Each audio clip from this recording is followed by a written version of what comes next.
3 coins in a fountain, each one seeking seeking happiness. Welcome to The Internet Says It's True, a show where we learn something new every week, part of the WCBE podcast experience. Thanks for being here and listening, and thanks for your votes for this podcast in the Columbus Podcast Awards. Voting is still live for another couple weeks. It's open until August 7th, 2021. You can vote at columbuspodcastawards.com/nominations or click the link in the show notes.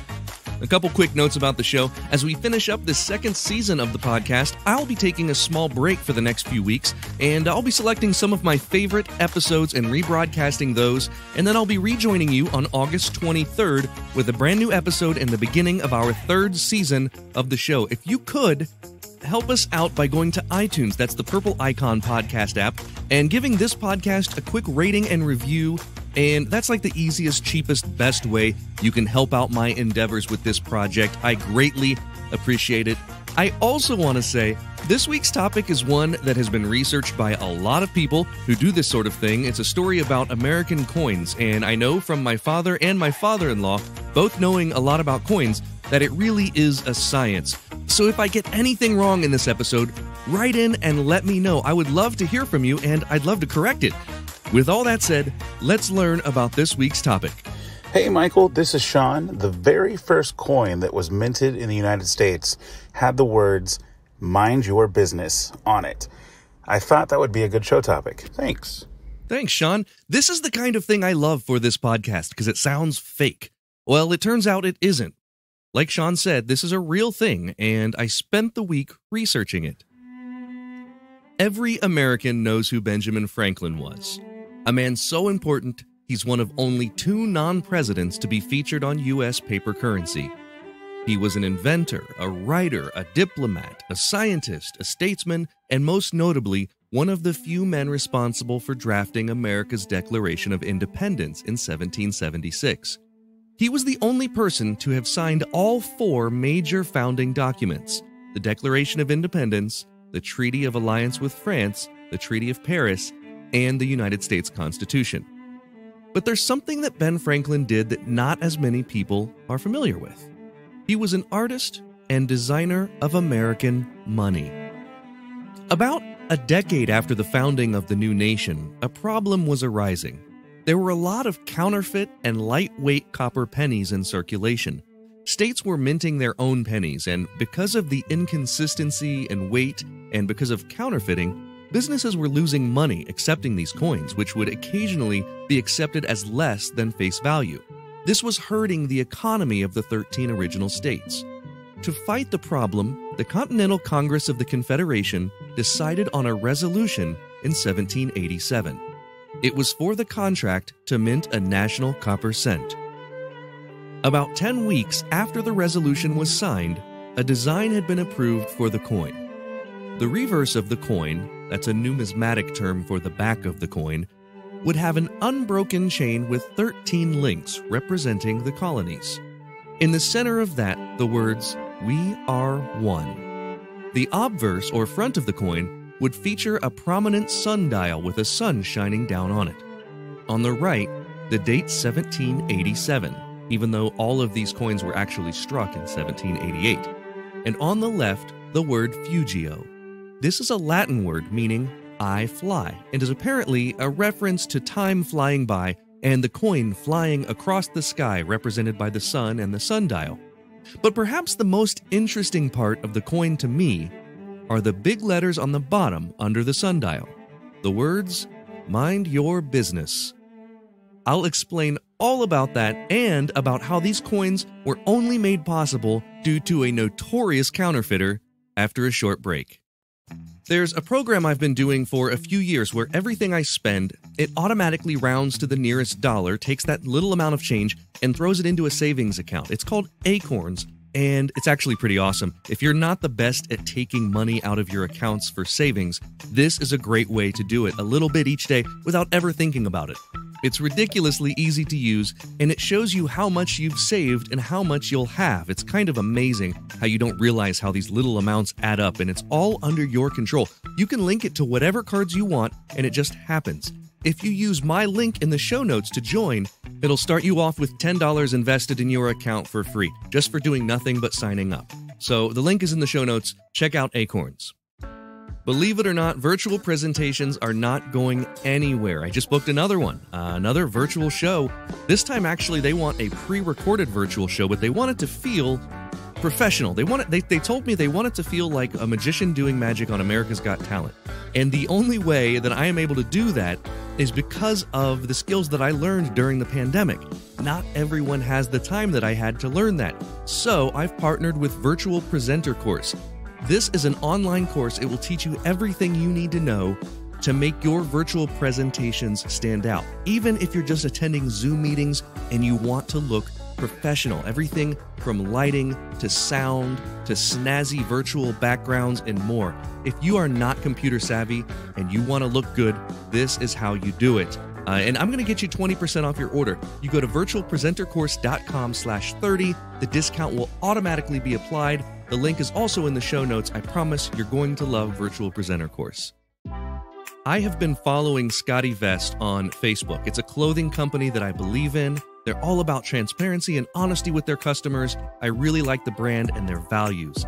From lightweight shirts to hoodies to jackets, their clothes are packed with pockets, even like smart RFID blocking pockets. They're designed with commuting in mind. Give them a look. It's scottyvest.com, and by listening to this show, you get 15% off your order. Just enter the promo code TELLME, TELLME, all one word. That's scottyvest.com, promo code TELLME. Let's get back to the show. Eric Newman was a numismatist who wrote several books about the Fugio Cent, and in them, he was able to show that the design of this copper coin was the handiwork of Benjamin Franklin. Franklin was known for several of these mottos and designs, like the 13 chain links. It's also very similar to a dollar coin that Franklin had designed in 1776 for the new nation, but was never circulated. But why the words, "mind your business"? It seems weird to have that on a coin. Well, when the coin was designed in 1787, this phrase didn't mean what it means today. Today, when we use the phrase, we obviously mean stop being nosy. But Benjamin Franklin meant mind your business quite literally, as in pay attention to your business. Business literally meaning business. Among all those things I listed about what Ben Franklin was, he was a businessman with a strong work ethic. These coins reflect that ethic. Mind your business. The story of how these first coins were minted is rather interesting as well. The United States Mint wasn't established until 1792. So how did they mint this first national cent? Well, the Congress of the Confederation asked for bids on striking the coins, and several copper makers came forward. They wanted to make these coins. The contract went to a man named James Jarvis in Connecticut. Connecticut had opened the first state mint in 1785, and Jarvis owned a controlling interest in that company. It was called the Company for Coining Coppers. And in true fashion of politics in America, he won the contract by bribing the head of the Treasury Board, William Durer, with $10,000. Durer was the assistant to the treasurer, and he was an old family friend of Jarvis, so he was awarded the contract, and he started the process of constructing the dies to make the coin. To carve and build these dies, he looked to a man who was missing part of his ear and had a small C branded into his forehead. The reason for these disfigurements was this man, Abel Buell, was a known counterfeiter. He had been caught counterfeiting 5-pound notes, and his punishment was lopping off the top of one of his ears and then branding him with a letter describing his crime. This is what they did back then. He set up the dies and began striking the coins, along with the help of an enslaved man named Aaron, several children, a freed black man, and others. It was a group effort to get these coins made, and the problem became apparent quickly. The coinage requested by the contract required 300 tons of copper. There wasn't 300 tons of copper in the United States. He had put his father-in-law, Samuel Broome, in charge of mining additional copper, but it wasn't very successful. After Jarvis's mint produced 1,200 pounds of coins, they ran out. This was a problem not only for the nation, not only for Jarvis, but for the Treasury. Jarvis had been given the first chunk of copper and he never paid the federal government back for it. Ultimately, he fled to Europe to look for more copper and to escape his troubles. Eventually, Abel Buell fled to England as well. Now, a neat note about him, he eventually returned and is credited for printing the first U.S. map, but unfortunately, he died penniless. Jarvis's father-in-law, however, Samuel Broome, continued to mint coins at the Connecticut Mint, but he started making them lighter and thinner. In the end, he made about 400,000 Fugio cents. This was 4 tons of copper instead of the 300 tons. The Fugio cents never did see a whole lot of circulation. There was a huge devaluation of copper, and there just weren't enough coins to be in large use anyway. The population of the country at that time was just under 4 million people, so there just weren't enough of these coins to be effective. Today, collectors pay up to $10,000 for a Fugio cent. Only 3,811 have been officially cataloged and graded. In 1926, a secret stash of these coins was found. They had been stored away in 1788. Those several thousand coins represent the largest chunk of the Fugio coins that are now owned, and they are in near mint condition. So who owns them? How do you get one? I think there's a saying about that from one of our founding fathers and from modern numismatists. Mind your business. Now it's time for the part of the podcast where I call a friend, and today I'm calling author and head comedy writer at Shadowbox Live, Jimmy Mak. Jimmy joined us last season for the Star Trek episode about the Vulcan greeting, and he was kind enough to agree to do the podcast again. Jimmy Mak, welcome back to the podcast. Thank you, Michael. It is always a pleasure to be here with you. You were on the show when we did an episode about the Vulcan greeting, the Vulcan salute. That's right. And actually, I coincidentally wore this shirt today. It says red shirt. It's a Star Trek shirt. It says red shirt, I might not make it. Which is more of that's obviously an original series problem, because they all wore red. All of the senior command wore red shirts in the Next Generation. And they lived. They lived through every episode. I am on season, I believe, 5 of the Next Generation now. Oh, wow. So I've been making it through. I started in the pandemic with the original series, and I make it through whenever I have a minute to watch an episode. So there have been some amazing episodes recently. Yeah. Just incredible. I'm really enjoying it. With this podcast this week, won't have anything to do with anything that's in either of our wheelhouses. Okay. So, which I thought could be fun. This isn't stuff that anyone would ever know. Now, before we get into that, Shadowbox is opening back up. That's right. We are open. You are open. We are open, yes. Yeah, we are at a limited capacity compared to before the shutdown, but we're slowly expanding, and we've been selling out, and the audiences have been great, and it's been wonderful to be back. So if you're listening and you're not in the Central Ohio area, Shadowbox Live is sort of like a cabaret theater, sketch comedy, rock and roll. They also do dramatic performance. It's 100%. These sketch comedy, rock and roll shows are 100% original sketches, most of them written by Jimmy. But all of the people that are in the show are also in the band and also serving your food and fixing your food and everything. It's quite a place, and it's been in business for how many years now? So they started, I joined in 96. I think they were around a couple years before that too. So around like 94, 93, something like that. So, I mean, that's literally like 8 years, 10, 12, 12. Yeah. It's a long time. It's a long time. What literally means. Literally. That's one of Jimmy's pet peeves is when people use the word literally for things that are not literally. So this is literally going to be the hardest quiz you've ever taken. Oh, I'm looking forward to it. This first question, if you get this question wrong, you have to change your Facebook profile picture to a television character of my choice. Oh, man. Okay. All right. So there's high stakes on this, and just for a day, just for one day. Okay. And that television character is E.B. Farnham from Deadwood. Oh, nice. Okay, that's fine. Not nice. He's horrible. I know. He is a horrible.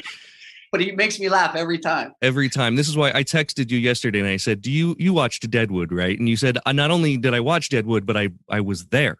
Yeah. You were like in Deadwood a week and a half ago. Yeah.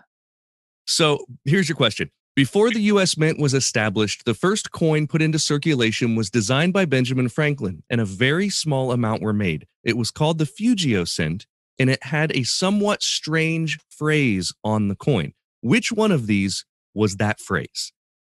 A, mind your business. B, you're gonna pay. Or C, the king sucks.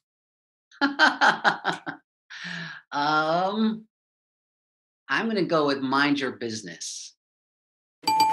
You are correct.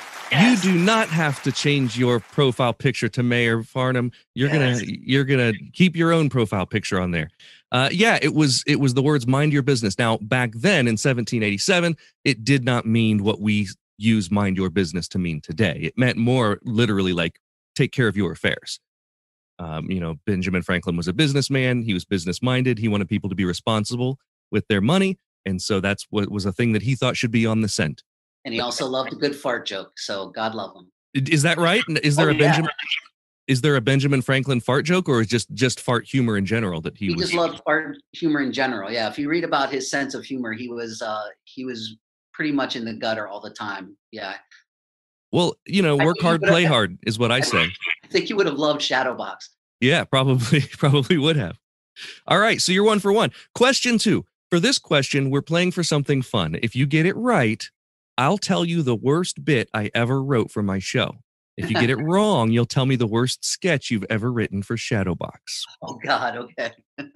This one is another multiple choice question. As of 2020, how much does it cost the United States to make a penny? Here are your choices. A, 7/10 of a cent. B, 1.76 cents. Or C, 3.25 cents. I'm going to go with B.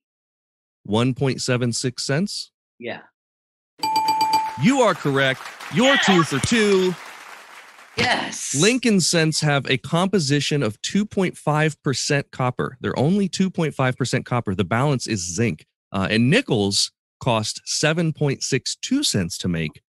And all the other coins that we make actually make a profit. They're cheaper to produce than they are worth. So, but those 2 coins, pennies and nickels, are expensive. Apparently, we should not be using them. When was the last time do you use change, like pocket change?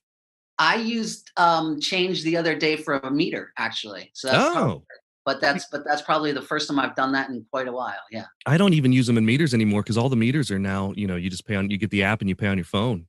Yeah. And I just had I don't even know what, you throw it in your car, you have the change. And when I put up to the meter, there was already time on it. And I only needed another probably 10 or 15 minutes to add on. So I just grabbed a couple quarters from the car and it worked out perfectly. I use change occasionally in toll booths. That's about the only time, because I have time to look, especially if it's the kind with the ticket where you get the ticket and then you drive for 3 hours. You have time to look at that ticket and see how much you're going to owe. Right. So I have time to dig through the bottom of my console in my car and find the correct change. But you use change in your act a lot, right? I don't.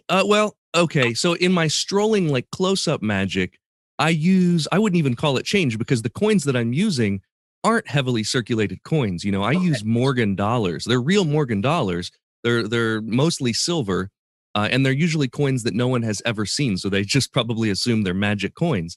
But I do magic. I can do magic with quarters and $50 and stuff too. It's just, that's not normally what I do. Now, if you gave me some pocket change and said, "Here, do magic," I could. Or I would just throw it in your face and say, "But where did the pennies come from?" Nice try, Michael. I'm not giving you my change, buddy. This is my way of begging for spare change. I'll show you some magic if you give me the pocket change. That's how I do it. All right, I have to tell you a story about my worst bit. Yes, you do. So I was big, heavy into the Golden Girls. This was 15 years ago. And I did a bit where I had 8x10s of all the Golden Girls, and I was making a prediction of which Golden Girl the guy that I brought on stage had romantic feelings for. And like I said, if you had romantic feelings for one of these Golden Girls, I want you to, choose one that it would be. And then I would make a prediction. And no matter what, he would end up choosing Sophia. Okay. But the audience saw that I chose Blanche, which is the obvious choice, right? Right. So the audience saw that I chose Blanche, but the person on stage didn't. And I put that up there, I hung the prediction up. And so he would choose Sophia. And so the joke was on me, right? Like that I made the wrong prediction. And then my prediction would end up changing to Sophia. It's an old magic plot called the Comical Prediction. It's an old thing.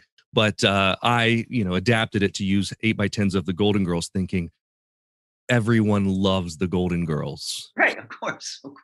I was sorely mistaken. So I think I performed that once, maybe twice, and it wasn't like a lot of times. If a routine bombs, I'll try it again and change some stuff on it. But that was one of those where it was like the crickets were deafening. So I said, "This is not a good bit." Wow. So there was no thank you for being a friend with that bit, I guess. Not literally, but I did play the theme song. Okay, gotcha. And I don't even think they knew what that was. They were like, "What is this weird music playing?" I thought that there was a cult following for the Golden Girls that was ubiquitous, and I was wrong. I think you might be right. I just don't think they go to magic shows. I mean, maybe that's what it is. Maybe that Venn diagram is two circles. All right. Question 3. For this question, we're playing for a coveted "The Internet Says It's True" sticker. One of these guys. This is a 3x3 matte finish, heavy duty sticker. I mean, you stick this sucker on your water bottle and you can wash it in the sink. Wow. And I will do that if I win it. Yeah, I do stickers on water bottles, and then, I'll put the Ohio I voted sticker on there, and they're paper based. And so, you wash them a couple times and then you just got sticker residue. But this sticker, "The Internet Says It's True," man, that is meant for a water bottle. I want it. On the penny, the face of Abraham Lincoln faces right, while the faces on all the other major coins that we use in circulation face left. Which is the real reason for that? A, it depicts Lincoln looking to the future and as an homage to his bringing the country through the Civil War. B, it was just the way the original art was created. Or C, it was Lincoln's request to always be depicted looking right. I'm going to go with the easy answer of B. Holy cow, that was a hard one, and you got it right too. Oh my God, yes! I thought I made that answer really hard because all those answers seem totally plausible to me. What made you go toward? So yeah, it was the original art. That's the way it was created. What made you go for that? I don't know. I felt like the other two were actually really logical, and the middle one wasn't, and that's why I went there. Oh, okay. Yeah, so from what I've read, Abraham Lincoln faces a different direction on the penny because the penny is an adaptation of a plaque by Victor David Brenner. The illustration was placed on the penny as a result of President Theodore Roosevelt's love for Brenner's work. Roosevelt recommended to have the illustration placed on the penny during Lincoln's centennial year of 1909. So, and now there are other coins where the figurehead on the coin looks right, but none of the ones that we use, none of the ones that are in everyone's pocket paying tolls, just the penny. See, my dad's a giant coin collector, and he would have known all of these without thinking about it. But I didn't know any of this going in. I just wanted you to know that. I'm with you. My dad and my father-in-law are both what you would call numismatists, yes. And that's a word that I only know because of them. And in any case, that's why the penny face is right. So next time you pay a toll, you can tell the toll booth that I don't know why you would have a strike. They're always so eager to talk to me. So yeah, I'm looking forward to that conversation. I always say I'm always nice to toll booth operators because I feel like no one is nice to those folks, and I always go out of my way. I'm not being like, "Hey, how's your day?" I'm not like, "What'd you have for dinner?" I'm not like totally striking up an open-ended conversation, but I will thank them and tell them hello. See, my instead wife of yells at me because I like to talk to our Uber drivers, and she's like, "They don't want to talk to you, sweetheart. Like, just stop, because I'll be like." I don't know if I agree with Lydia on this one. I think that Uber drivers that comes with the territory. When you're Okay. stuck in a car, it's almost awkward if there is no conversation. Now, there can be too much. That's probably where I come in. Yeah. But usually it's on the case of the driver that's talking too much, not the person in the back. All right. So you're killing it, man. You're 3 for 3. I'm acing this, man. Now, for question 4, we're playing for 5 Twitter followers. Okay. Now, your Twitter game is pretty strong. If you get it right, I have to get you 5 more Twitter followers. If you get it wrong, you've got to get me 5. Now, do you know how many Twitter followers you have just offhand? Around, I think it's 10,000. 10,000. That's a lot. That's a lot. I think that's probably that's about double what I have. And so 5 of them you can just sort of peel off and send them my way if you miss this one. The Fugio coin. This was the first coin put into circulation. This is the one that we were talking about that says "Mind your business." It has the motto "We are one" struck into the middle of the reverse of the coin. After the 1787 Constitution was ratified in 1788, a new official motto was decided on for coins. What was that motto? Now, I have 3 multiple choices, but I think you might be able to get this one without them. Yeah, e pluribus unum. Is that right? That would be the one, and you are correct, and you are 4 for 4. Oh my God. For bonus points, what does that mean? What's that Latin for? Out of many, one. Jeez, Jimmy, you're killing this game. You're killing this game. Are these questions just too easy? No. I even had multiple choices. Here were the multiple choices. They were going to be e pluribus unum, in God we trust, or the king sucks. Those were the 3. If we do this again, I just want to answer the king sucks for all of for all of them. Yeah. Man, 4 for 4. And I've got to get you 5 more Twitter followers, which will not be difficult. Question 5. This one is for all the marbles. If you get this wrong, I'm banning you from the show, never to be asked on again. Okay. What is the coolest fact that you've learned recently? It's funny you asked that because I was writing a play recently, and one of the characters I decided would just be full of useless knowledge. Like that was his thing. So that's kind of what I've been doing for the last couple of weeks. I think my favorite fact I found is about Pez candy. Do you know anything about Pez candy? I don't know much about it, but I'm embarrassed to say I buy it 5 pounds at a time. Okay, no, you shouldn't be embarrassed. But Pez candy was designed as an alternative for cigarette smoking. They wanted to stop people smoking cigarettes, and so the first design was like a lighter. And so they would flick it like a lighter and the candy would come out. And that's what they wanted you to do instead of smoking cigarettes. Now, that actually makes a lot of sense. But I'm going to say I don't use the dispensers. I don't like them. Oh, wow. So I you would don't go like Darth Vader's neck bone? You don't want to eat that? I don't collect them. I don't want them. I don't need a step between me and Pez candy.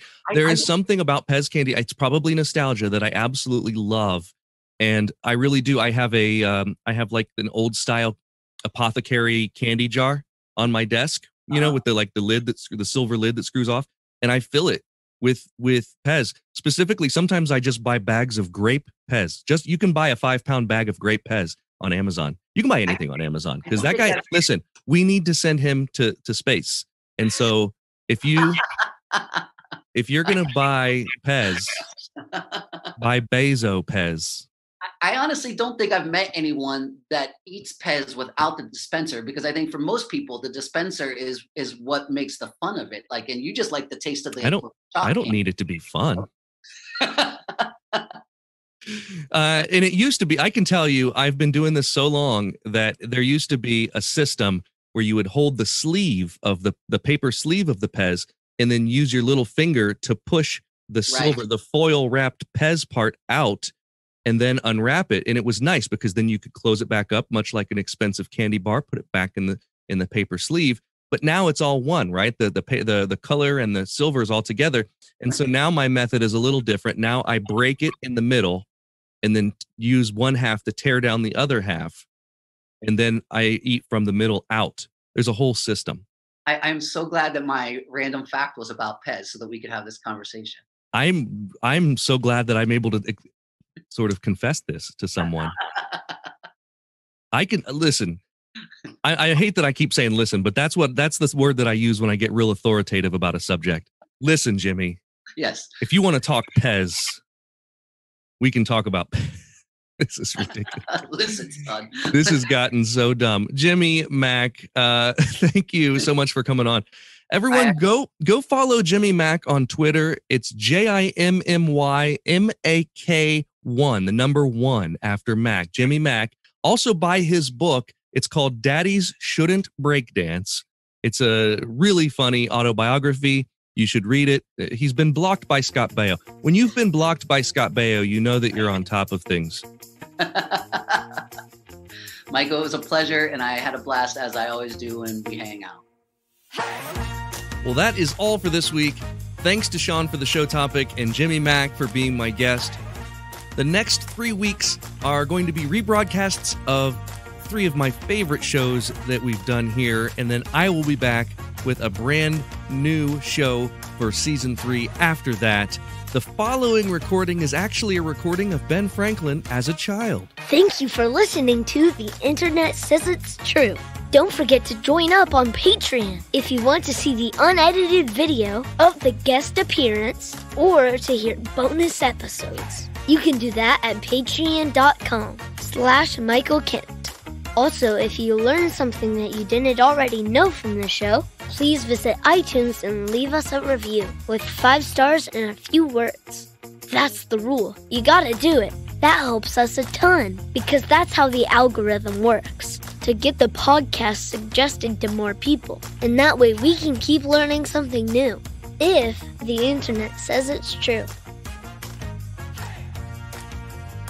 The Internet Says It's True would like to thank the Patreon subscribers whose monthly contributions help make this show possible. Sean Brown, Catherine Morgan, Taylor Hurt, Tony Ford, Bryce Swanson, Eugene Anderson, Matt McVeigh, Jim Martin, Joanne Martin, Josh Van Allen, and the show's official Emperor Kick Track. The show is written and produced by me, Michael Kent. The theme song is by Finite Music Forge, and additional music this week was from Cooper Cannell. All audio clips in this episode are used for education and commentary and used under Fair Use Title 17 U.S.C. Section 107. You can listen to past episodes by searching for The Internet Says It's True wherever you get your podcasts, and you can see bonus content at patreon.com/Michael Kent.